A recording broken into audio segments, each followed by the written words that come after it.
महागठबंधन में 1-1 सीटों पर हो गया मंथन, सभी घटक दल खुश।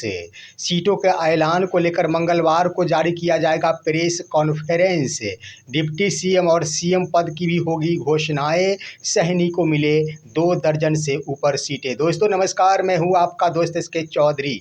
बीते देर रात महागठबंधन के अंदर 1-1 सीटों पर मंथन चली। बता देना चाहेंगे कि सबसे पहले तो आरजेडी के सक्रिय कार्यकर्ताओं की बैठक तेजस्वी प्रसाद यादव के साथ लगभग 3 घंटे तक चली। उसके बाद कांग्रेस और मुकेश सहनी के साथ मिल बैठकर 1-1 सीटों पर मंथन हुआ, जो लगभग 12 बजे रात्रि तक चली। उसके बाद अंतिम रूप से मुकेश सहनी के द्वारा कह दिया गया है कि सीटों के बंटवारे को लेकर तालमेल बिठ गया है और किसी भी समय मंगलवार को इसको लेकर प्रेस कॉन्फ्रेंस के माध्यम से सूचनाएं सार्वजनिक कर दी जाएगी। लेकिन दोस्तों आइए बातें करते हैं कि क्या संभावनाएं दिख रही है, कैसे महागठबंधन के तमाम घटक दल खुशी महसूस कर रहे हैं। दोस्तों इससे पहले आप हमारे इस चैनल शौर्या हिंदी न्यूज़ को ज़रूर अभी सब्सक्राइब कर लेंगे, क्योंकि मैं आपको हमेशा ही सटीक खबर और विश्लेषणों से रूबरू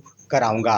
दोस्तों बीते रात आखिरी तौर पर जब बैठक हुई थी तो सबसे पहले तो तेजस्वी प्रसाद यादव के द्वारा अपने ही आरजेडी कार्यकर्ताओं के साथ जो सक्रिय नेता थे उनके साथ बैठकें हुई और सीटों पर विस्तार पूर्वक चर्चाएं हुई। उसके बाद देर रात तक कांग्रेस के कृष्णा अल्लावरू, कांग्रेस प्रदेश अध्यक्ष राजेश राम और सन्नप मल्ला, मुकेश सहनी के साथ तेजस्वी प्रसाद यादव बैठकर 1-1 सीटों पर चर्चाएं की।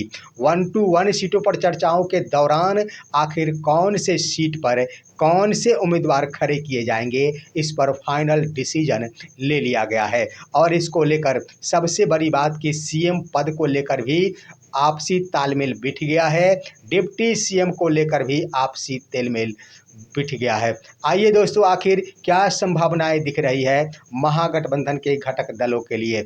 जैसा कि मैंने कह दिया था कि 125 सीटों के आसपास ही आरजेडी चुनाव लड़ने जा रही है। बिल्कुल वही बातें सामने भी उभर कर आ गई है, लेकिन इस बार जो आई है वह दूसरे रूप में आई है कि महागठबंधन के सबसे बड़े घटक दल आरजेडी के लिए 130 सीटें सुरक्षित रख ली गई है, परंतु इसमें भी तेजस्वी प्रसाद यादव के द्वारा बड़ी कुर्बानी दी गई है।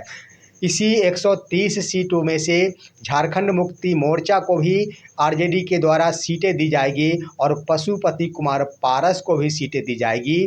तो इस आधार पर दोनों ही दलों के लिए लगभग 5 से 6 सीटें देने की बातें आ रही है। वहीं दोस्तों शेष बच जाते हैं लगभग 124 से 25 सीट। तो यहाँ पर भी तेजस्वी प्रसाद यादव के द्वारा अपने करीबी नेता मुकेश सहनी के लिए कुर्बानी देने की बातें कह दी गई है। इसमें से भी 4 से 5 सीटें मुकेश सहनी के लिए दिए जाएंगे। उसके बाद भी अलग से व्यवस्था की जा रही है मुकेश सहनी के लिए। आइए इस पर हम गौर करते हैं। तो यहाँ पर हो गया कि आखिर तेजस्वी प्रसाद यादव के नेतृत्व में महागठबंधन चुनाव लड़ने जा रही है।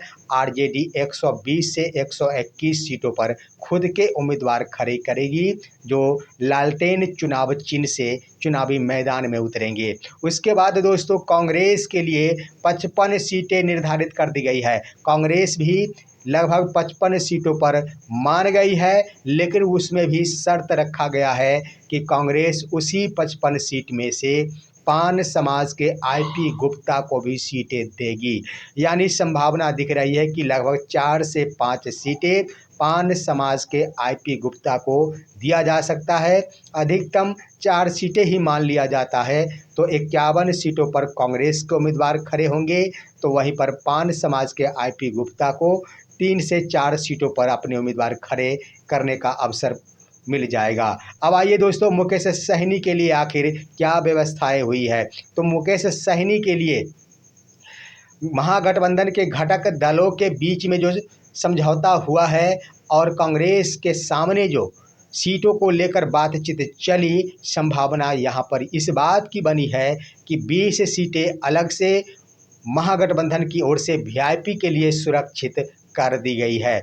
वहीं पर 4 से 5 सीटें तेजस्वी प्रसाद यादव की ओर से भी दी जा रही है। तो इस आधार पर 2 दर्जन से ऊपर सीटों पर वीआईपी इस बार चुनावी मैदान में कूदेगी। और इसको लेकर आपने देखा ही होगा कि जब कांग्रेस के नेता और मुकेश सहनी के द्वारा बैठक में जाया जा रहा था, उसी वक्त जब मीडिया के द्वारा पूछा गया कि आखिर आपको कितने सीटें मिलेंगी, तब उन्होंने कह ही दिया था कि अभी ऐलान का वक्त बाकी है, ऐलान के बाद हमसे पूछिएगा कि आपको आखिर कितने दर्जन सीटें मिली। तो 2 दर्जन से कम की संभावना कहीं पर नहीं है, 2 दर्जन सीटों से ऊपर ही वीआईपी चुनावी मैदान में कूदने जा रही है। उसके बाद जब उनसे पूछा गया था कि डिप्टी सीएम को लेकर आपका क्या राय है, क्या डिप्टी सीएम का पद मिल गया, तब उन्होंने कहा था कि इसमें कोई संशय नहीं है, मंगल के दिन के लिए शुभ शुभ और मंगल भरी बातें किया जाए,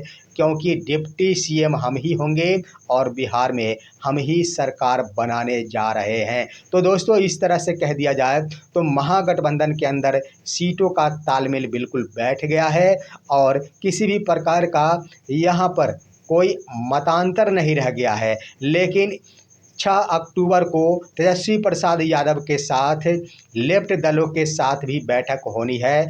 आज लेफ्ट दल की भी बैठक है यहाँ पर। हाँ, लेफ्ट दलों के लिए मैंने कहना भूल गया कि लेफ्ट दलों के लिए 35 सीटों की व्यवस्था कर दी गई है।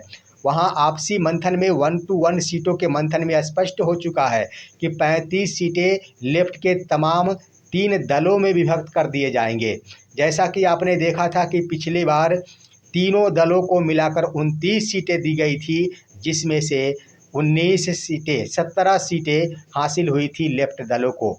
इस प्रकार इसमें भी इजाफा किया गया है, 29 के बदले 35 सीटें यानी 6 सीटें ज़्यादा दे दी गई है। तो हर हाल में लेफ्ट दलों के लिए भी खुशियों वाली ही बात हो सकती है। तो इस आधार पर आज भी लेफ्ट दलों के बीच बैठक होगी, क्योंकि जब महागठबंधन की बैठक होनी है तो बीते कल के बैठक में तमाम घटक दल और आरजेडी के नेताओं की बैठक हो गई, लेफ्ट दलों के साथ बैठक नहीं हो पाई है। तो 35 सीटों पर ही चुनाव लड़ने और उस पर उम्मीदवार कौन से उम्मीदवार खड़े किए जाएंगे, इस पर आज मंथन होगा 6 अक्टूबर 2025 को। इस तरह से महागठबंधन में तालमेल बिठ गया है। 7 अक्टूबर 2025 को किसी भी वक्त प्रेस कॉन्फ्रेंस जारी करते हुए यह सीटों का ऐलान कर दिया जाएगा। लेकिन बड़ी बात सीएम फेस को लेकर और डिप्टी सीएम फेस को लेकर भी तय हो गया है। बीते देर रात की बैठक में स्पष्ट ही निर्णय ले लिया गया है कि सीएम पद के उम्मीदवार होंगे तेजस्वी प्रसाद यादव, इसका भी ऐलान प्रेस कॉन्फ्रेंस में कर देना है। और डिप्टी सीएम पद के उम्मीदवार होंगे मुकेश सहनी, इसका भी ऐलान प्रेस कॉन्फ्रेंस के माध्यम से कर दी जाएगी। तो दोस्तों, इस तरह से महागठबंधन के तमाम तालमेल बिठ गए और सीटों का ऐलान कुछ ही घंटों में होने वाले हैं। इस तरह से अब चुनावी बिगुल महागठबंधन की ओर से फूंक दिया गया है। ये है आज की खबर। आप सभी हमारे इस वीडियो को लाइक कीजिए, अन्य दोस्तों के पास शेयर कीजिए और अब दीजिए अपने दोस्त को इजाज़त। हम फिर मिलेंगे आपसे अगले वीडियो में, तब तक के लिए नमस्कार।